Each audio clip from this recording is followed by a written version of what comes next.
pedang Nabi sallallahu alaihi wasallam. Disebutkan dalam hadis Bukhari, Nabi sallallahu alaihi wasallam mengumpulkan seluruh pasukan lalu menghenuskan sebilah pedang dan bersabda, siapa yang akan memberikan haknya Allah dan Rasulnya di pedang ini? Tiba-tiba saja Hamzah bin Abdul Muttalib radhiyallahu anhu, yang kita tahu memang dia yang paling besar semangatnya untuk keluar menghadapi musuh, dan memang Allah karuniai dia mati syahid di situ. Tiba-tiba berdiri dan mau mengambil dari tangan Nabi sallallahu alaihi wasallam. Nabi SAW tarik. Hamzah dikenal dengan singa, orang yang sangat luar biasa, perkasa, pemberani. Lalu Nabi SAW ulangi lagi. Setelah Hamzah mengatakan, aku ya Rasulullah, Nabi SAW tarik. Nabi SAW ulangi lagi.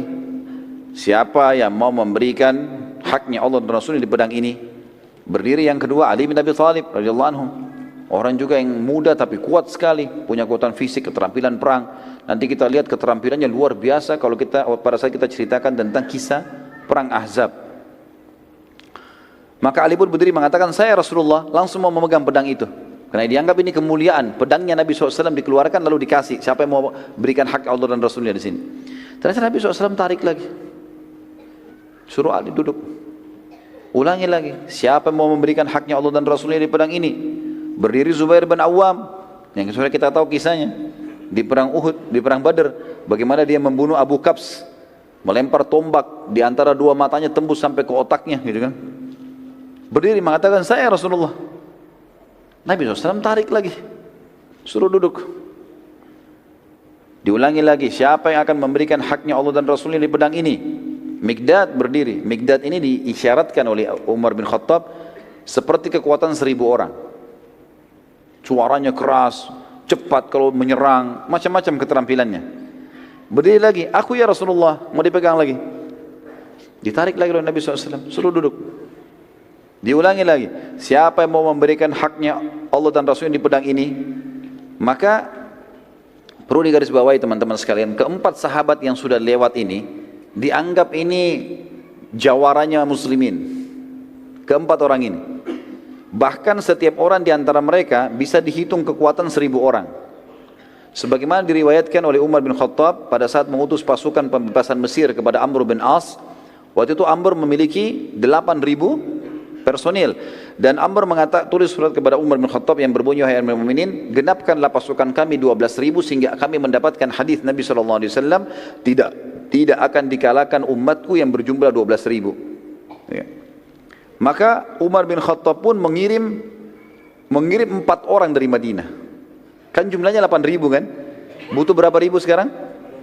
Untuk 12.000. Butuh 4.000. Umar bin Khattab kirim 4 orang, bukan 4.000. Yang dikirim itu adalah diantaranya Mikdad, yang ini. Diantaranya Zubair bin Awam, diantaranya Sa'ad ya, bin Abi Waqqas. Ya, ini dikirim. Maka mereka punya kekuatan yang luar biasa. Maka setelah keempat sahabat ini ditolak, dan Nabi SAW masih ulangi, siapa mau memberikan haknya Allah dan Rasul di pedang ini, mereka saling lihat satu sama lain, kira-kira siapa nih? Ada satu sahabat mulia, pintar, cerdas orang ini, yang kita kenal dengan Abu Dujana, Syammah radhiyallahu anhu. Beliau mengatakan, ya Rasulullah, apa haknya Allah dan Rasulnya di pedang itu? Ini yang Nabi tunggu ini. Jangan main langsung ambil. Tanya dulu untuk apa ini? Apa haknya? Bukan main ambil terus mau diapain pedangnya? Ya. Maka Nabi SAW mengatakan kalimat yang mulia teman-teman sekalian. Dan ini kita bisa lihat bagaimana rahmatnya Nabi SAW bagi kafir zimmi. Orang-orang kafir yang di bawah naungan pemerintah Islam. Beliau toleransi, beliau memaafkan, beliau memberi. Tapi di medan perang beda lagi sama kafir harbi ini. Tegas sekali beliau mengatakan, engkau mengambil pedang ini dan engkau menghantamkan pada musuhmu pakai perang sampai bengkok. Bisa? Bisa. Baik, Abu Dujana diambil. Maka Abu Dujana waktu itu teman-teman sekalian, dia lagi pakai imamah warna hitam. Diganti sama dia, ganti imamah warna merah. Dan imamah merah ini adalah tanda saya siap mati. Seperti itulah waktu mereka yakini seperti itu. Lalu Abu Dujana mengambil pedang tersebut dengan bangganya dan meletakkan di dadanya. Sambil dia maju ke pasukan Quraisy waktu datang, waktu sudah kelihatan dia maju, menunjukkan keterampilannya dengan pedang itu. Maka kesannya kayak ada kesombongan. Para sahabat melihat, mereka khawatir nih Abu Dujana sombong ini. Kata Nabi SAW dalam hadis Bukhari, sesungguhnya cara seperti ini, kayak Abu Dujana ini, dimurkahi Allah. Allah nggak suka dengan kesombongan, kecuali di tempat ini. Di depan musuh silahkan, tunjukkan, nggak ada masalah. Seperti itulah. Baik, kita lanjut sebentar ya. Maka Ka'ab radhiyallahu anhu berkata, aku sempat penasaran ingin tahu seperti apa Abu Dujana memberikan haknya Allah dan Rasul di pedang itu. Abu Dujana sudah bawa nih, perang berkecamuk. Apa yang dia lakukan nih? Kata Ka'ab, sampai saya tidak nyerang musuh, hanya ikuti Abu Dujana. Lihat dia buat apa ini dengan pedang itu. Lalu aku pun mengikutinya dari belakang, ke kiri, ke kanan, dia nyerang musuh, terus dilihat. Saat itu di kancah peperangan terdapat seseorang dari pasukan kafir Quraisy sangat kuat, tidak terkalahkan. Setiap kali dia memukul, setiap kali dia datang, banyak di antara pasukan muslimin menghindar dari orang itu. Karena kuatnya kelihatan, kekar, pedangnya besar gitu kan. Kata Ka'ab, saya berdoa sama Allah di kancah peperangan supaya ketemu dengan Abu Dujana. Maka dia bilang, Allah pun menerima doa saya. Tiba-tiba keduanya bertemu. Padahal tadinya terpisah di medan perang. Tiba-tiba berhadapan dan tiba-tiba saling menyerang. Maka saya pun menyaksikan pertempuran yang terjadi yang sangat dahsyat. Sampai debu-debu pada berterbangan, saling nyerang satu sama yang lain terus saja dengan kekuatan-kekuatan yang luar biasa. Abu Dujana dipukul, dia tangkis sama perisainya. Abu Dujana menyerang, orang itu juga menangkis terus. Sampai debu berterbangan sana sini.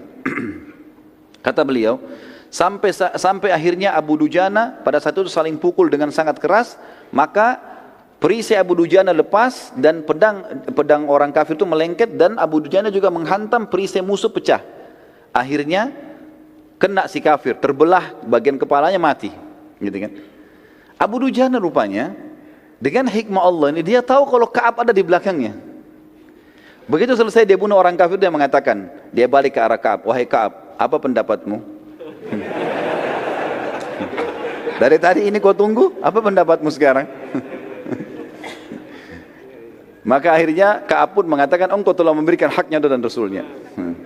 Dan di sini teman-teman sekalian, tidak masuk dalam masalah sombong di sini. Tidak masuk.